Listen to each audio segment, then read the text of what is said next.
Hello, my name is Michael and today's video is all about the Relative Strength Index, the RSI. I will cover the basics of how it is built, how the formula is calculated, and I'll discuss how to use it in the real market with a strategy based on the RSI. By definition, the RSI is a momentum oscillator that measures the velocity and magnitude of price movements. It is a dynamic line moving in the scale from 0 to 100. The indicator compares the closing prices of the current and the previous candlesticks, indicating the trend strength. Like many of the most popular indicators, it was developed by J. Wallace Wilder. Let's talk about why we should use the RSI. Firstly, because of its universality. It can be used in any market, currency pairs, stocks, you name it. It works at any time frame, but as always, you have to be aware that the lower the time frame, the more false signals it produces. The RSI is the leading indicator, which means in an ideal situation it should give us the signal before the market will move in a certain direction. Okay, so how to use the RSI? First thing is that it indicates two zones, the overbought zone and the oversold zone. When indicators go above 70 line, it suggests a possible peak. So we would have the overbought zone that probably the trend will change its direction to the downside. And on the other hand, when the RSI falls below 30 line, it suggests that this is a possible max low and the trend will turn around to the upside.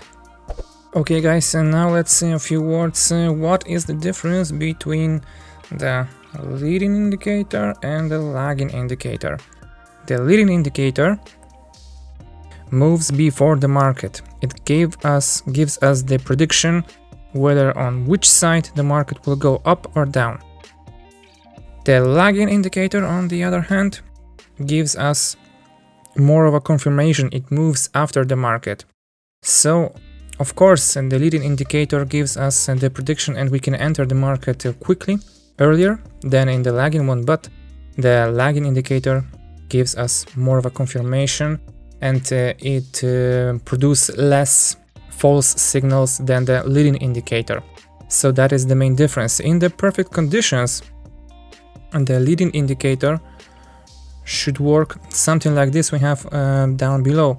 It will give us the prediction over here that the price will go up, over here, and over here, for example, that the price will go down, right? And yeah, over here, for example, if the price would go up. So now here it would give us the buy signal, here also sell signal, and again a buy signal.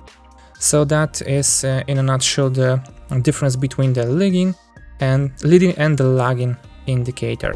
Now let's look at the calculation formula. First we need to define what RS is, which is the relative strength, and it equals the average of the closing levels from the green candles in the N period, which is analyzed in this indicator, and we need to divide that by the average of the closing levels from the red candles, right, during the N period analyzed in the indicator. Okay, so now let's go further with the calculation of the RS, and the default value is 14 days. So we need to analyze 15 days to have the average of the 14 days closing price, right? So let's calculate them. We have here 2, 3, 2, 3, 4.5, 6.5, 8, 9.5 divided by 14.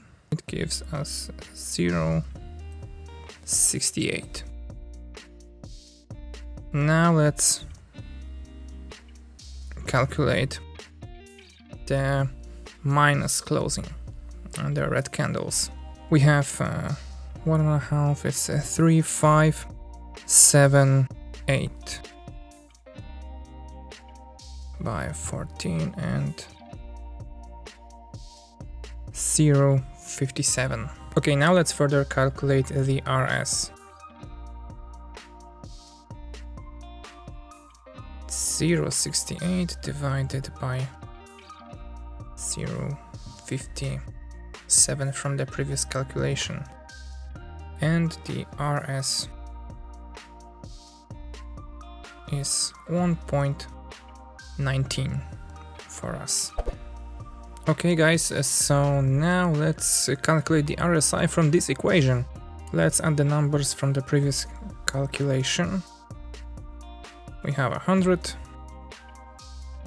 divided by the 1 plus 1.19. So we have 100 minus 45.66, and now that gives us 54.66 number. We divide everything and calculate from the 100 right here and here, so we could get a number between the nil and 100, which makes our scale in the indicator. Okay, we are now in the client's cabinet. Let's check how it looks on the real market, on the real example. Here we have the GJ, the British pound against the Japanese yen currency pair, the M30 time frame, and let's add the RSI indicator to the chart. Once again, let's click on the indicators tab, choose the RSI, and it is automatically added below the chart. Here we have the 70% line and the 30% line. Here is the overbought zone and oversold zone. And right here in the middle, this is the moving average line, the RSI.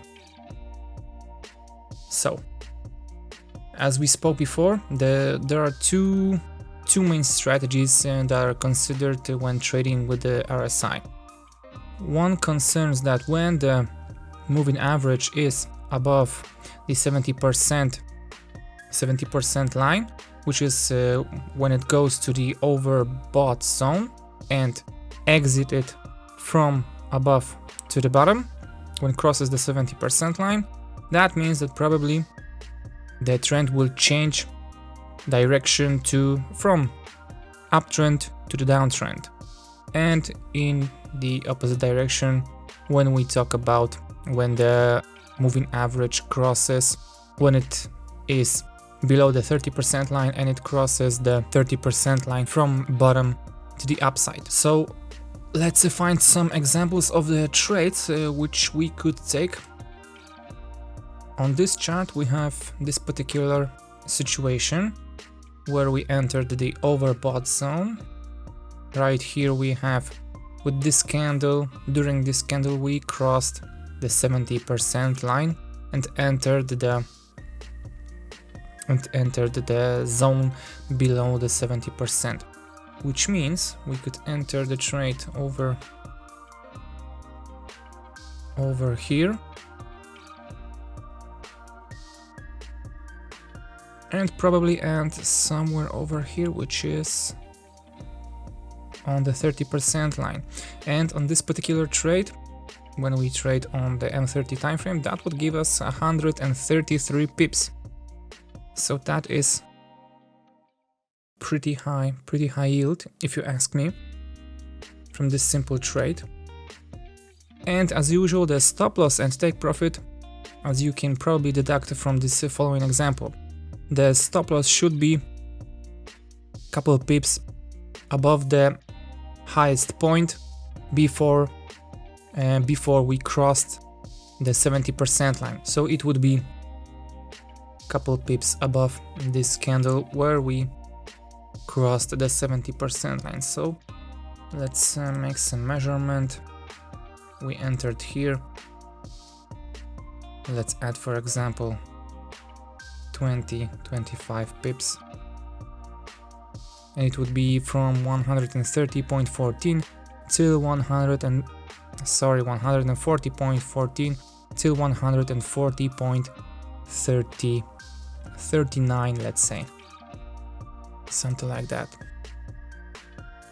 Okay, another way to trade with this indicator is to look for the divergence. What I have in mean by that? I have in mean that when there is the difference in the movement between the chart and the average and the moving average from the RSI.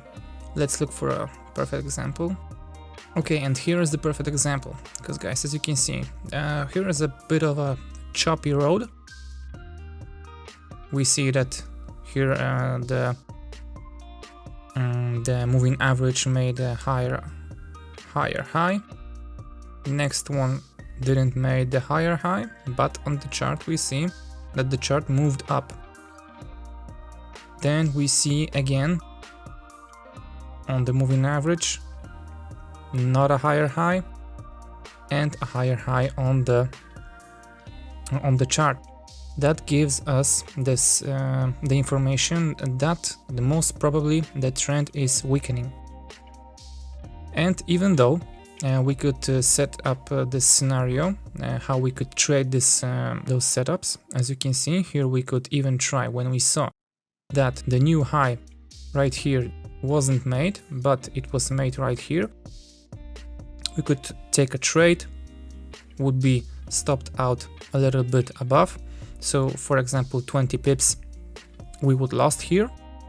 Then again we could see that okay, there is a reversal right here on this candle. We crossed again the 70% line, entered again, moved down a bit, and then again upwards. So right here we could be, I don't think we could right here set up take profit and close with profit, but rather just at the entry point. Our stop loss would be at this moment. Right now again bounce back up, and we could enter again. We see the divergence because the new high, yeah, is just a little bit, but it's not that significant. On this candle we again see that the moving average line from the RSI crossed the 70%. That would be again our entry point, and from this moment if we entered here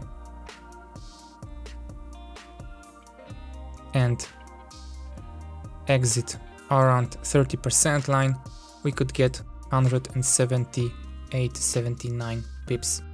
So that is 160 pips profit if you deduct the previous loss.